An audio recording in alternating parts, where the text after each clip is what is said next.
Hope you are fine and safe. So video start करने से पहले मैं आपको हाथ जोड़ के थैंक यू बोलना चाहता हूँ।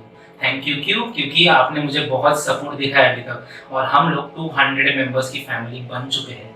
200 सब्सक्राइबर्स हम लोग क्रॉस कर चुके हैं, तो मेरे से एक छोटे यूट्यूबर के लिए बहुत बड़ी बात है। तो जैसे हम लोग 200 सब्सक्राइबर क्रॉस कर चुके हैं, तो आज ये वीडियो में मैं 2 रेसिपीज दिखाने आया हूँ। तो ये कॉफ़ी रेसिपीज है और इनका बेस सेम है और आजकल बहुत ट्रेंडिंग में चल रही है। तो फर्स्ट रेसिपी है डालगोना कॉफ़ी, जो बहुत ज़्यादा ट्रेंडिंग में चल रही है, और एक है मोचाचिनो।